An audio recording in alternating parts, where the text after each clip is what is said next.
While the mirror doesn't lie, your perception might. Hey guys, welcome back to 5nothing100nothing.com. I am Fugit.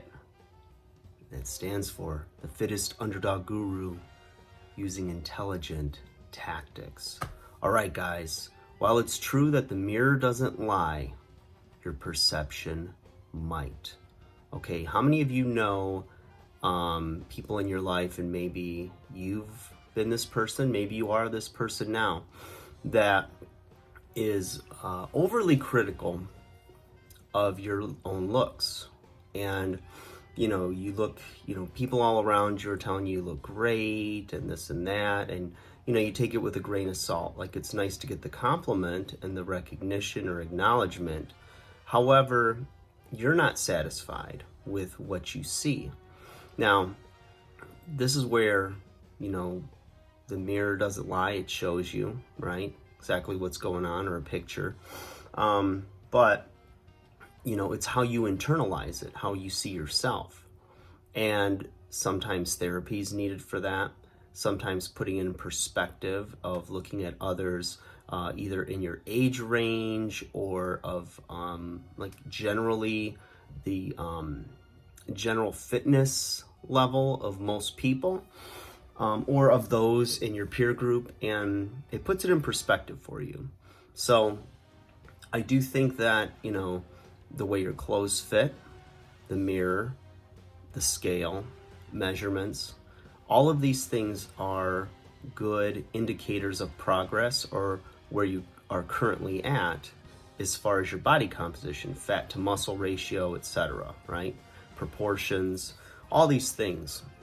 So the thing is that at times it takes a village, right, for something like this, where if you're kind of on your own island, and you've been working out like a mad person and eating really clean, or maybe overly restricting, because the opposite of what most of society today has a problem with is controlling impulses and overeating and under-exercising. But you might have crossed that threshold to the dark side and are overdoing it.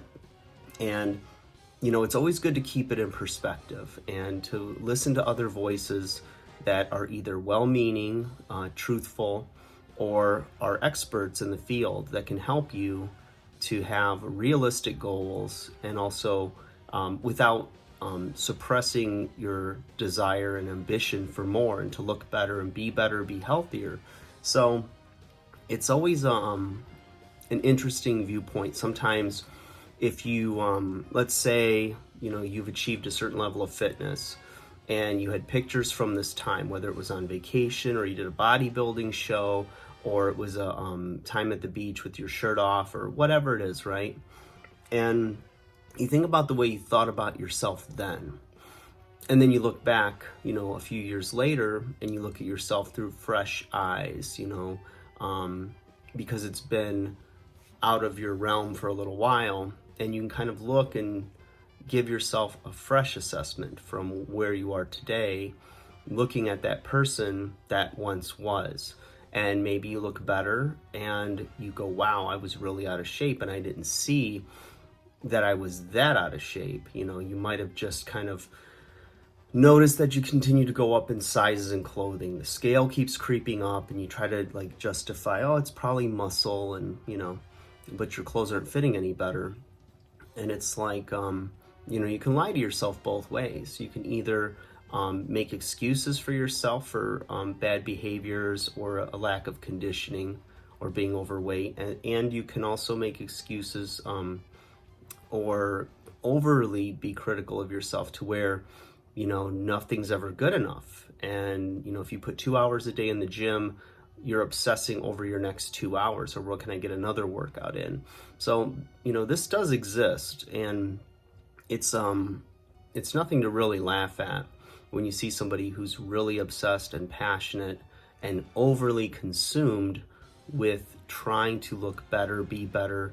And a lot of times, what I've noticed from my experience in the business is that when somebody is overly committed, that usually what can be the case is that they're running away from a problem, and either something they don't want to deal with or something that's out of their control.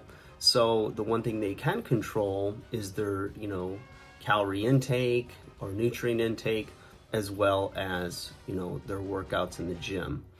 And while the rest of the world's kind of going, the rest of their world rather, is like going to hell in a handbasket, at least they have this to hold on to that's keeping them somewhat sane and feeling a sense of control.